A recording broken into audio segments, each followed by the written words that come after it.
So Ruslan Provodnikov stops Mike Alvarado to become the new WBO light welterweight champion. Before the fight, a lot of expectation was on Mike Alvarado. He did have home advantage, and just before the fight he was handed the WBO belt without fighting Provodnikov. So you can make whatever you want from that. But he did fail to make weight, and he looked pretty awful when he did make weight, actually looking like a heroin addict. But I've got a few of the guys with me. I've got Paul and I got Ryan from No Holds Barred Boxing. And I'm going to ask them some questions about the fight, and I'll give my opinion too. So guys, I'm going to start with you, Paul. What did you think about Mike Alvarado? Should he have been given the WBO world title before he fought Provodnikov? No, not in my opinion. I'm not a big fan of fighters just getting titles in general, just being awarded them. Mm-hmm. I don't like that at all, whether it's a regular belt, whether it's one of these interim belts, whether it's the super duper belt, whatever it is. I just don't like organisations giving a fighter a belt before the fight even starts. If we'd have fought for the vacant belt, then I would have been alright with that. That's something different, but, being granted championship status or whatever before you even fought, it doesn't wash with me at all as a fan. Yeah. Ryan, what are your thoughts on this? Should Mike Alvarado have been given the WBO world title without fighting for it? No, definitely not. It should have been vacant for that fight last night because he won the WBO interim title against Brandon Rios, and that was their first fight was a WBO title eliminator. Their second fight was for the interim title because Marquez still held the title, but then Marquez vacated it, and therefore the belt should have been vacated. But then on the other hand, I suppose the argument would be that the interim title is there to either act as a sort of eliminator, so it acts as a sort of number one contender type of title, or it acts as the guy who's going to inherit the title if the champion vacates or moves up or whatever. But we all know that it doesn't work like that because so many interim guys walk around claiming to be an actual world champion when they're not. They're just the interim. So of course there's that conversation to be had. But no, in this case, Marquez vacated, so the title should have been vacant, and those two should have been fighting for the title. Mm-hmm. Yeah, I agree. My opinion is that Mike Alvarado should not have been given the WBO world title. Basically, it's a slap in the face to his opponent, Ruslan Provodnikov, because he's also training for the fight. He's also going to be in the fight. Why should he be overlooked? WBO and Top Rank, they're in their little corner together. They thought, we'll give it to our guy. I don't know. But like this, it should have been vacant, and they should have been both given the equal opportunity to fight for the title. But that wasn't the case. They give it to Alvarado. Ruslan was the challenger. I didn't agree with it. Anyway, the end result ended up being, and this is more of a slap in the face now to Alvarado, right? He got the title 5 days ago. He just lost it yesterday. So now he's had one of the shortest reigns as world champion in history, if not the shortest. In fact, come back and tell me the shortest reigning world champion. Do you think Mike Alvarado, is an overrated fighter by the fans? I'm not saying he's shit, I'm saying have a lot of people overrated him? A little bit, in my opinion. He's not hideously overrated like some fighters are. I'm not going to name names because I don't want any abuse, but yeah, I think his fights with Brandon Rios, especially the first one, because it was so good to watch, it got the fans on his side, didn't it? Mm-hmm. Yeah. So, and that's what happens sometimes. You see a fighter who you don't know much about, and he's in a really good fight, and you think, I'll keep an eye out for that fighter. I like him, and I think that's an example of what Mike Alvarado became. I agree. A lot of people like his fights with Brandon Rios. They rooted for him in the rematch, won the rematch, obviously. So yeah, he's become a fan favourite, and sometimes you're overrated fighter just because you like him. So yeah, I'd agree with that. He's a little bit overrated, but not hideously overrated. No, Still think he's a good fighter. Yeah. Okay, Ryan. Now let me repeat the question.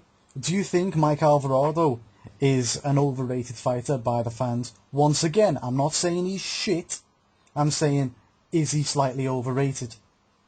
Yeah, I agree with Paul in that he might be overrated because he's a fan favourite. So, for example, if you have a look at the big boxers, and I will drop some names like Manny Pacquiao or Floyd Mayweather or whatever.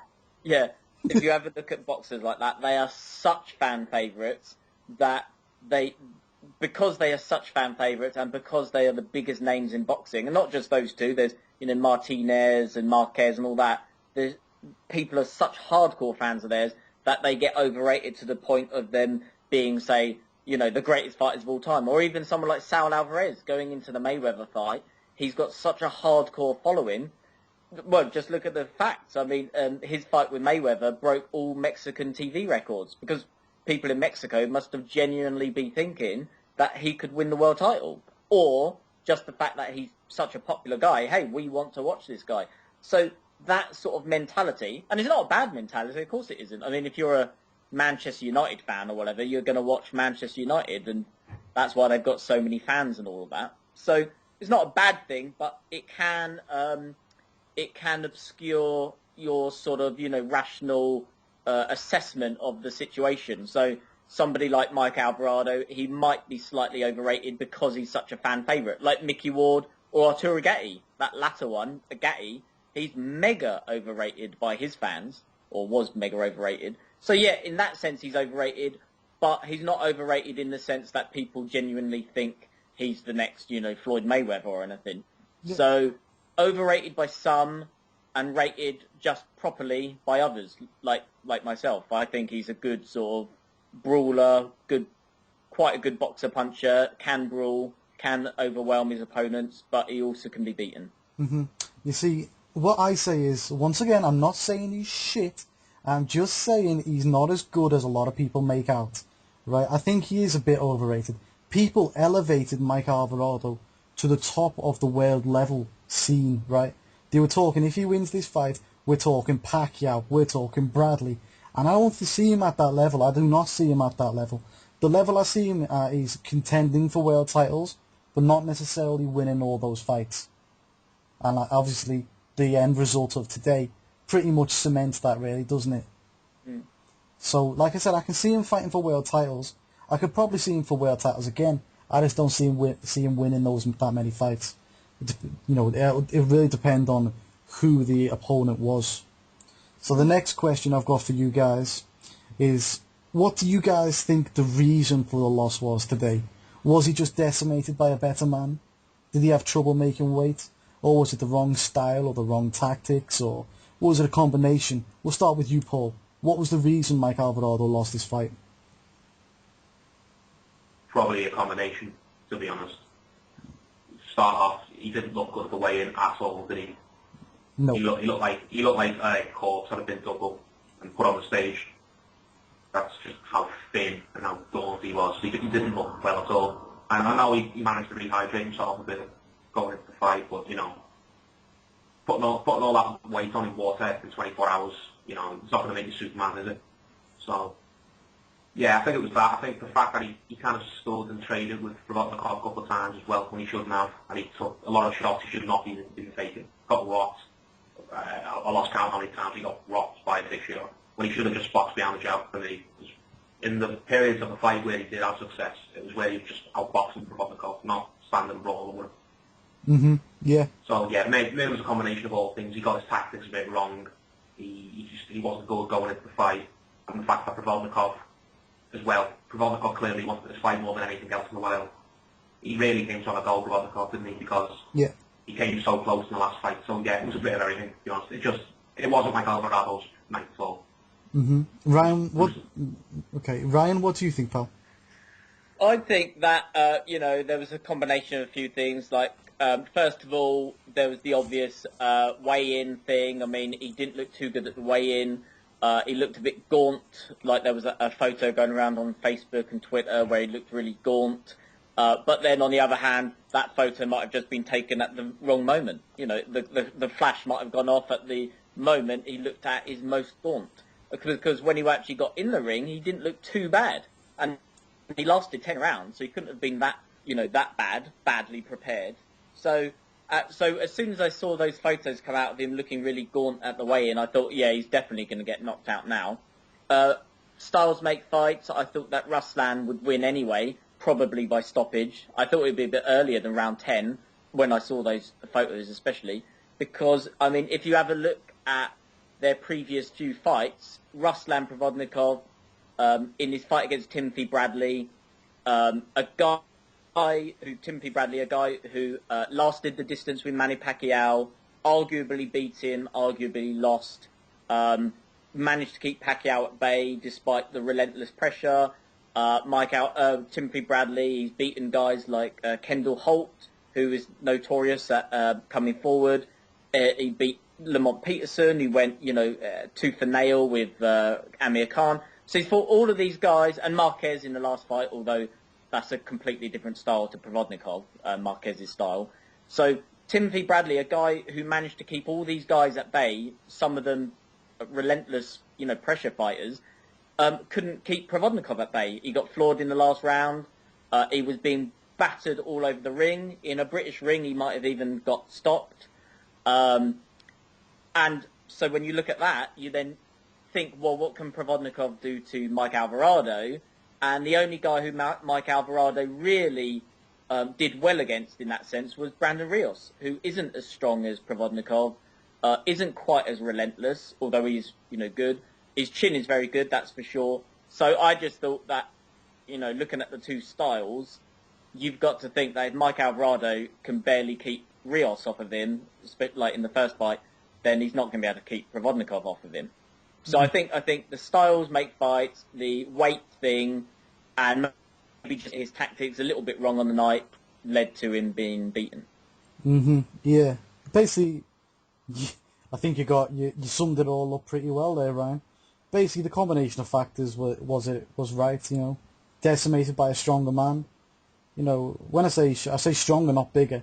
Alvarado actually outweighed Provodnikov by more than 10 pounds on fight night, but he did have trouble making weight. He was drained. The weight he put on didn't help for him. They used the wrong tactics. But then saying that, I'm not actually sure how they'll go about winning a rematch after seeing that fight, because I just don't think he's got it in him to beat that type of fighter, to be honest. I don't see it. I think against Rios, the caught Rios by surprise, and Rios isn't that good anyway.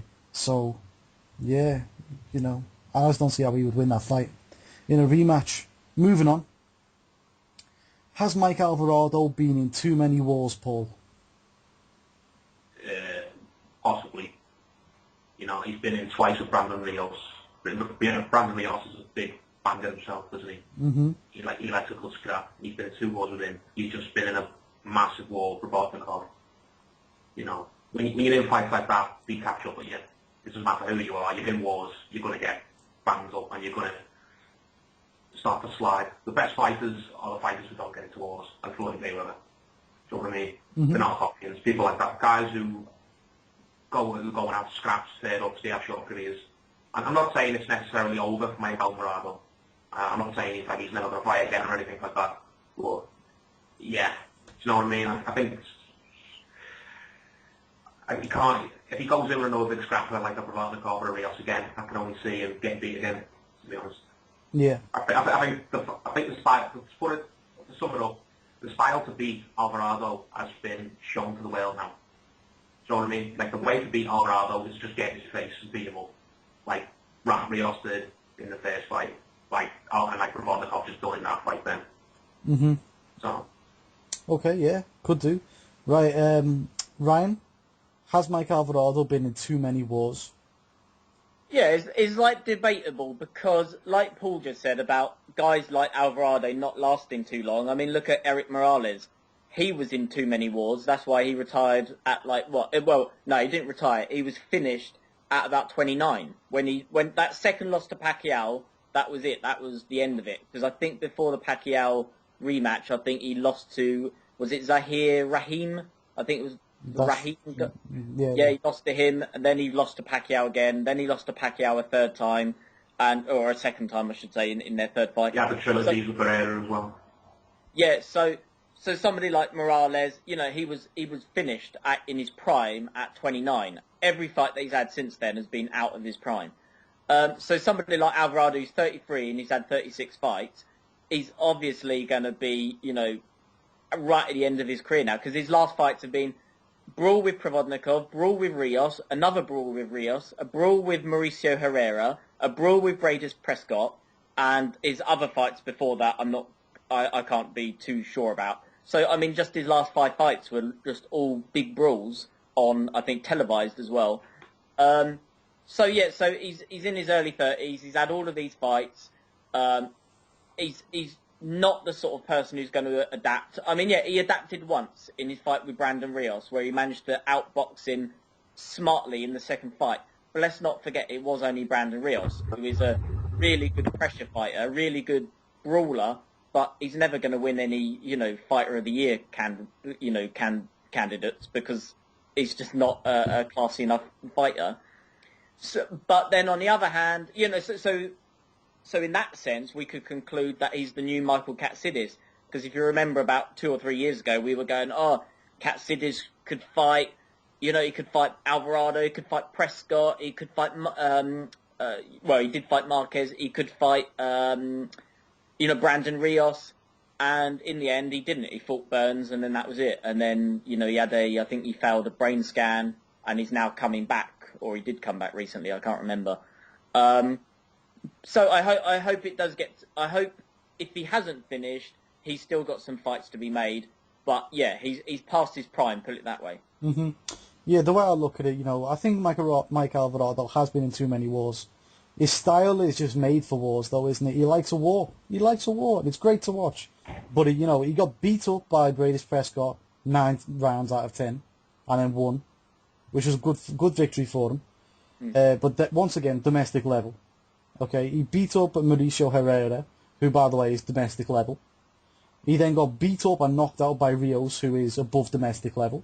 Yeah, everyone agrees that Rios is a world-level operator. He won the return, and that was a good fight for him, a good victory for him. And that was the least war of all the fights. Yeah. Yeah. Right, and then in the next fight, he gets stopped by Provodnikov in a fight where he tries to do the same thing. They knew what he was going to do. They prepared for that, and Provodnikov knocked him out. So, moving on then from that, do you guys think Ruslan Provodnikov would have been on the end of a controversial decision loss should he have survived the distance, basically, Mike Alvarado? We'll start with you, Paul. No, personally. Provodnikov, he's with Top Rank as well, isn't he? No. Oh, he's not? No? Nope. Oh, no. Oh, fair enough. I wasn't 100% sure about Provodnikov because before the Bradley fight, I'd never even heard of him. So I don't know loads about him. But do I think he'd have been on a controversial loss? Oh, you know what? If there had been some brave judges to have given Alvarado that decision because he was getting beat up. At the time of the stop, the Jai had Provodnikov, I think 4 points up, 4 rounds up, and he'd had 2 knockdowns as well. And Alvarado was clearly, if he'd have gone, there was no way he was going to win either of those 2 rounds, in my opinion. He shot us both. Mm-hmm.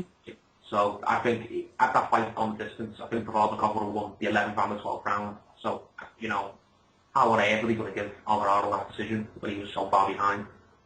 Yeah, I don't know, man. But I just want to say, do you remember Richard Abril versus Brandon Rios? Oh, I don't want to remember that. Yeah, if had it happened, would it have been surprised? No, but do I think it would have, because I've seen far worse decisions, but do I think it would have happened? Probably not. No, I think they would have given Provodnikov his belt, to be honest, because he beat Alvarado up, basically, didn't he? Yeah. Okay, what do you think, Ryan? Well, I've just been Googling while Paul was talking. I think Ruslan Provodnikov is with something called Banner Promotions. I thought he was with Top Rank as well, but it turns out he's with somebody called Banner Promotions, which I've never even heard of. And during the fight, I was watching the fight with Mark, and I was saying, do you know what? This is going to be a screw job if it goes to the cards. Oh, no, I didn't say that. I said I think this could be a really controversial ending, because I thought that Alvarado won at least 3 rounds, and I thought, well, if I think he's won 3 rounds, he might have won, say, 5 rounds. So going into the final round, if it had gone to the final round, I would be thinking this could be a draw or a controversial loss. Because if you think, the knockdown rounds where Ruslan knocked him down in round 8, that would only be scored a 10-7 round. So if Alvarado edged the next couple and taken into account that he might have won 3 or 4 up to then, I could see a really close ending. But if you have a look at the Denver Post, which I had a look at just a little while back, it says that Provodnikov led on all 3 scorecards. So he was winning 98-90, 96-92, and 97-90 according to the judges. So he wouldn't have been screwed anyway. So maybe as fans, we're just a little bit cynical perhaps. Maybe. Because it's happened so many times in the past. I just want to say that's not a credible source that we've all, looked at really. I don't read the Denver Post. I don't know what it's about. I would imagine it's true. Yeah, if it is true, that's brilliant. If not, don't blame us for it. Anyway, the way I look at it is, I think it could have been, a screw job on the cards because they had Tony Weeks in there giving, Mike all the help he could have wanted.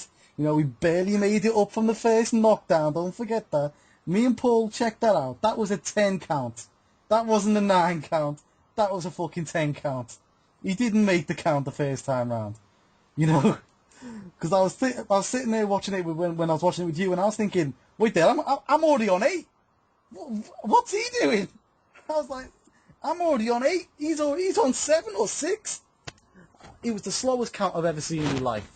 Moving on from that, the judges, like on BoxRec, I can't see the scorecards. We've only got them from the Denver Post, and I don't know if the Denver Post is legitimate or not, or what the deal is, but yeah, it's in Mike's back garden, so it could have been a screw job. Just gonna say it could have been. I wouldn't have been surprised, but I would have been furious. Moving on from that, and this is the most important question. At the age of 33, Paul, with 2 KO losses in his last 3 fights, can Mike Alvarado contend at world level again? I think you touched on it earlier on in the recording. I think it depends on who he fights, to be honest. I think he's still a good boxer, brawler, sort of thing. He had spots of success in that Provodnikov fight. So, it wasn't like an Andre Ward, Chad Dawson style beat down, was it? Where he was absolutely crushed and he'll never be the same again. He did okay in spots, but as I said earlier on, I think it's just the style to beat him has been shown to the world now. But every other fighter will know how to beat Alvarado now, or it's to get in his face, it's to smother him, it's to drag him into a wall, and I don't think he's the hardest hitter, personally, Alvarado. I know he's got a pretty, what's his KO I think ratio? it's quite good, yeah. I think it's quite good. Between 60 and 70%, isn't it? But when he fought Provodnikov in that fight, I don't think he hit Provodnikov once. I don't remember him hitting Rios, I don't think. Not really. So, I'm not saying he's a therapist, you know what I mean? But what I mean is, if you draw him into a scrap and a down and dirty fight, he can be beaten, definitely. And I think that's what fighters will try and do now when they fight him. So, if he fought a couple of boxers, like, I don't know, I'm trying to think. If he's going to fight again, he'll have to move up to welterweight only. I don't think he can put his body through that again, looking like a corpse. Then he did it the way in. So maybe when up to 140, who he fight? If he fought Pacquiao, we all know what Pacquiao's about. I think Pacquiao would knock him out with his speed. Who else is there? Rios. He's a top-ranked fighter, isn't he? So he's not on the option. Fought Rios in the first fight. I don't know. He's shown he can beat Rios, and Rios has shown he can beat him. Maybe that's his only option. Mike Jones. Mike Jones has got a big punch, hasn't he? But He's okay. Kareem Mayfield. I don't know much about him, to be honest. Okay. No, I don't think he's completely finished. But I think the smoke's been blown away. That's why people know how to beat him now. So whenever he'll fight someone, they'll go in with that style. They just he'll get labelled a quitter now. I don't think that's fair. They're going to call him a quitter, and they'll all say, "Oh, the way to beat Alvarado is to drive him into a wall, beat him down, and make him quit." So that's just how I see it. Okay. So, Ryan, at the age of 33, 2 KO losses in 3 fights, can Mike Alvarado contend at world level again? Yeah, but I think he needs to be matched well, and it depends on if his heart is still in it. Because if his heart's not in it and he doesn't really want to fight anymore, or no, I'm not saying that because he retired on his stall at the end of round 10, but just if he's struggling to make weight and maybe he's not training properly, or the fact he's 33 and he's had 36 fights and he doesn't have it anymore, then yeah, there's no point in fighting. But if he feels he can still do it and his trainer still thinks he can do it, then he's still got lots of fights left out there. I mean, he could fight Marquez, who's coming off of a loss, and he's with Top Rank. He could fight, I would say Maidana and Matisse, but I think they're both with Golden Boy. Yeah, they are. He could fight Rios again, but do we really want to see a trilogy? So he's got fights out there, and he's going to be competitive against all of them because they're the sort of style he would do well against. Paul said, I think Pacquiao would knock him out. Might not be a great fight. Somebody like Mayweather, Bradley, anyone with sort of skill, you wouldn't really put him in with because, those sort of styles, they don't mesh well, and you think that someone like Mayweather will take him apart. But, again, like the Michael Katsidis comparison, we were all waiting for him to fight Rios and to fight this guy and all that, and then, Marquez knocked it out of him, Guerrero knocked it out of him, and then Burns finished him off. So, this might just be the beginning of the end for him, so we might only see him once or twice more. So he can fight at world level, but I don't think he'll ever be a genuine world champion. Mm-hmm. And I don't think he ever has, because that WBO title was just, just interim. It was just an interim title. So, yeah, he's a good fighter, but he's got his limits, and he's not going to be a genuine world-class fighter. Yeah, okay, so my opinion on this basically is, at the age of 33, 2 KO losses in 3 fights, can he contend at world level again? I don't think so. I think he can contend domestically and, on an international basis. I just don't think at world level. I think he needs time off. He's had too many wars. Give him some time off. He needs to take a sabbatical, not a Jewish holiday. He needs to take a lot of time off. But at the age of 33, he cannot really afford to take the time off. And his trainer's already said that they're going to, jump in straight away with a rematch if they get offered it. He also needs to learn some basic defense because he gets hit too often and, you cannot teach an old dog new tricks. So, for me, this is it for Mike at world level in terms of boxing and winning titles, winning the matches at world level. But, he's still got fights out there for him, Still fights out there for him. If he was British, it would be time to go and have a go at prize fighter, wouldn't it? That's no disrespect. I'd say fight for the British. If he was British, I'd say fight for the British title. Move on to the European title. And then see what you want to do. But like a bit like Gavin Rees. But yeah, that's the guy I had in my mind. When I was thinking, Gavin Rees. Yeah, I just don't think he's got it anymore at world level. I think he's a still good fighter, and there's fights out there for him, but he's just not got it for world level anymore. 33 years old, too old. Most people, your prime's between 28 and 31. He's 2 years outside of it. Not young man style. No, I don't think he's got it. I hope you enjoyed listening to our little chit chat about the fight. I hope you enjoyed Ruslan Provodnikov winning via knockout. And even if you're a Mike Alvarado fan, he fought a good fight. He had a lot of heart. Yeah. He's not a quitter.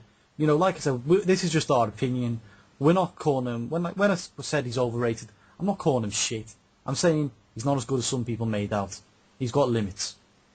I wouldn't put him near the likes of Manny Pacquiao or Floyd Mayweather or a lot of people like that, or even Marquez. I'd say, go drop down a few levels, do 2 or 3 fights below, then come back up if you've got it. If not, call it a day, innit? But thanks for listening. I hope you enjoyed it, and we'll be back.